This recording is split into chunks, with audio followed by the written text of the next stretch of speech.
नमस्कार, स्वागत है आपका जेएमएच न्यूज़ चैनल में। मेरा नाम है नवनीत जेएमएच। चलिए शुरुआत करते हैं नॉन स्टॉप खबरों से। साथ ही आपको बता दें 5वें, 9वें और 14वें नंबर की खबर आपके लिए काफ़ी महत्वपूर्ण है, क्योंकि इन नंबरों में हम आपको जो है खुशखबरी देंगे। साथ ही आंगनबाड़ी कर्मियों से जुड़ी हुई भी खबर हम देने वाले हैं, क्योंकि आपको बता दें दुर्गा पूजा की वजह से जो है आपको बता दें एक राज्य सरकार ने एक बड़ा ऐलान किया है आंगनबाड़ी कर्मियों से जुड़ा हुआ, वो भी हम इस नॉन स्टॉप खबरों में बताएंगे।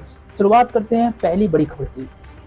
बात करते हैं मौसम समाचार। यूपी के ज़्यादातर जनपदों में आपको बता दें मौसम साफ रहा है। मौसम केंद्र जो है लखनऊ के अनुसार कल और परसों शुक्रवार और शनिवार को भी प्रदेश के ज़्यादातर हिस्सों में मौसम शुष्क बना रहेगा। इसके बाद मौसम में बदलाव होगा। मौसम विभाग का कहना है कि 2, 3 और 4 अक्टूबर को पूर्वी यूपी के छिटपुर स्थानों पर बारिश या गरज चमक के साथ जो है बौछारें पड़ने की संभावना है। वहीं पश्चिमी यूपी में मौसम शुष्क रहेगा। इस दौरान तापमान में कोई खास परिवर्तन नहीं होगा। बात करते हैं 2019 के दिसंबर महीने में सीएए एनआरसी के खिलाफ लखनऊ समेत प्रदेश के कई शहरों में हिंसक प्रदर्शन हुए। पुलिस की पड़ताल में कई जनपदों में इससे जो है popular front of India PFI के सदस्यों की संलिप्तता सामने आई। इसके बाद पुलिस ने पीएफआई के खिलाफ प्रदेशव्यापी अभियान छेड़ दिया।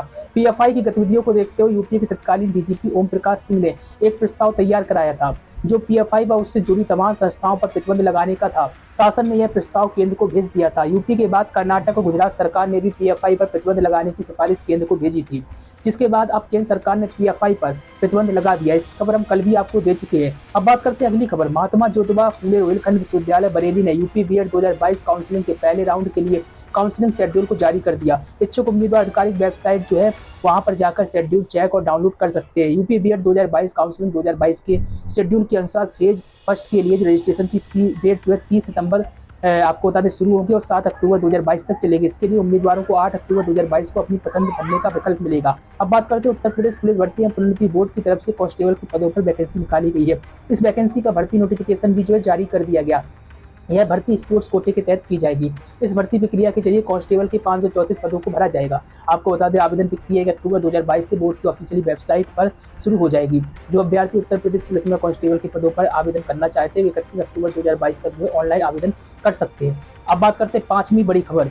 जी हाँ, केंद्रीय मंत्रिमंडल ने बुधवार को प्रधानमंत्री गरीब कल्याण अन्न योजना को 3 महीने के लिए और बढ़ा दिया है। आपको बता दें यह योजना 30 सितंबर को खत्म हो रही थी।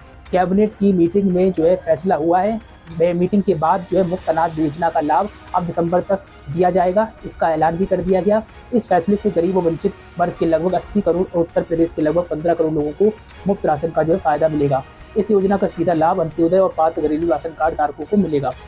अब बात करते हैं यूपी सरकार के आंकड़ों के अनुसार 2013 में डीबीटी की शुरुआत के बाद से सरकार ने 80,62.04 करोड़ रुपए की बचत की है। आधार की मदद से सरकार ने 79,08,682 जो है घोषित लाभार्थियों की सूची से हटा दिया है। खाद्य और नागरिक आपूर्ति विभाग जो है इसकी ओर से अधिकांश फर्जी लाभार्थियों को हटाया गया। विभाग ने 55.51 लाख फर्जी लाभार्थियों को सूची से बाहर किया गया और इसी के साथ ही सरकार की जो है करोड़ों रुपए की बचत हुई। इसके अलावा बुनियादी शिक्षा विभाग की ओर से 17.31 लाख फर्जी लाभार्थियों को हटाया गया और यहाँ पर भी सरकार के करोड़ों रुपए बचे। समाज कल्याण विभाग ने इसी प्रकार 2.92 लाख फर्जी लाभार्थियों को पकड़ा। इससे सरकार के 296.83 करोड़ से ज्यादा रुपए पैसे बच गए।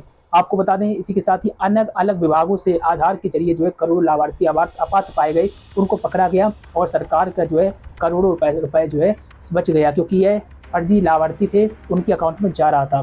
कहीं ना कहीं अब सरकार को बड़ी राहत मिली। इसी कारण से आधार प्रक्रिया चल रही है। बात करते हैं समाजवादी पार्टी के अध्यक्ष अखिलेश यादव ने हाल ही के विधानसभा चुनाव में सरकारी तंत्र का जो है दुरुपयोग करने का आरोप लगाते हुए योगी सरकार पर तीखा हमला बोला था, जिस पर भाजपा ने यह कहते हुए पलटवार किया कि 2024 के लोकसभा चुनाव में सपा चौथी बार जो है फिर से हार जाएगी। बीजेपी के प्रदेश अध्यक्ष जो है भूपेंद्र चौधरी का एक बयान आया है। आपको बता दें भूपेंद्र चौधरी ने सपा को पार्टी का नेतृत्व करने के लिए कोई और नहीं मिल रहा ये कहा है। साथ ही भाई भतीजावाद का सबसे बड़ा उदाहरण दिया है।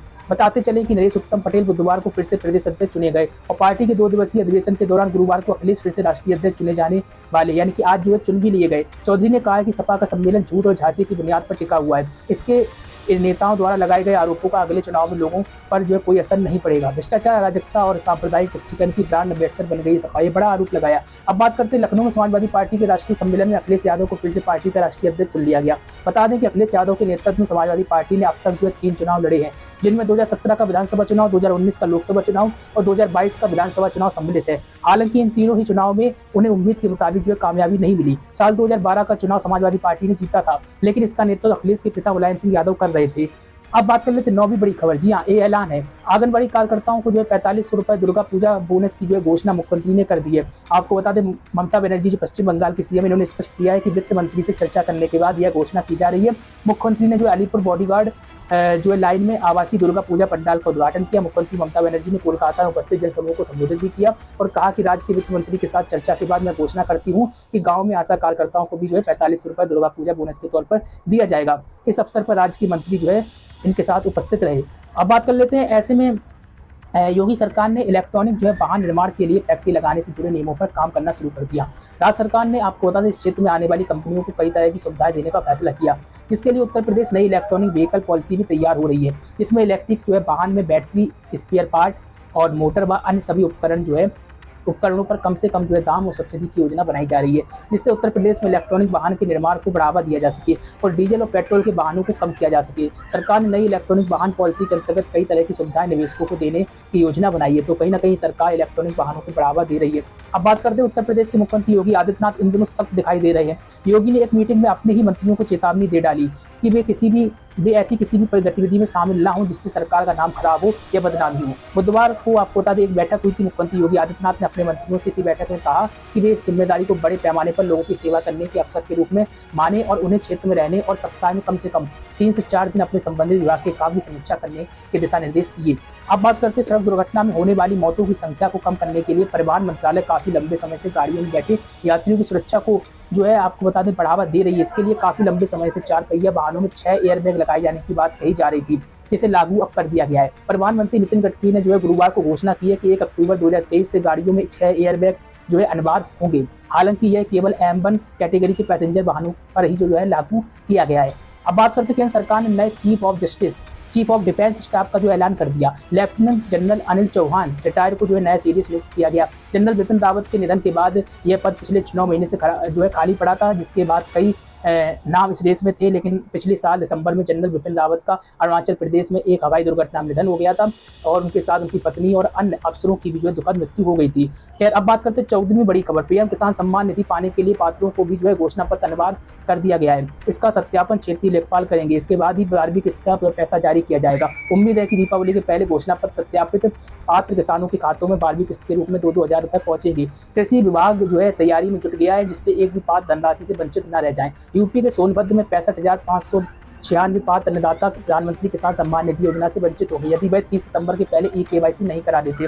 अब तक 1,38,596 किसान ई-केवाईसी करा चुके हैं। आपको बता दें, ई-केवाईसी बहुत ही जरूरी है। ई-केवाईसी के जरिए जो है सरकार फर्जी तरीके से लाभ लेने वाले जो है लाभार्थियों को पकड़ भी कर रही है। साथ ही आपको बता दें, अगर आप फर्जी तरीके से लाभ नहीं ले रहे हैं तो ई-केवाईसी कराना अनिवार्य है। अन्यथा की स्थिति में आपको बता दें, बिना ई-केवाईसी आपको आपके अकाउंट में जो पैसा यानी कि किस्त जो है ट्रांसफर नहीं की जाएगी। लगातार बने रहिए, खबरों को पढ़ना चाहते हैं TMSnews.in पर विजिट कर खबरें पढ़ सकते हैं। चैनल को सब्सक्राइब करिए, बेल को दबाइए, लाइक और शेयर करना मत भूलिए।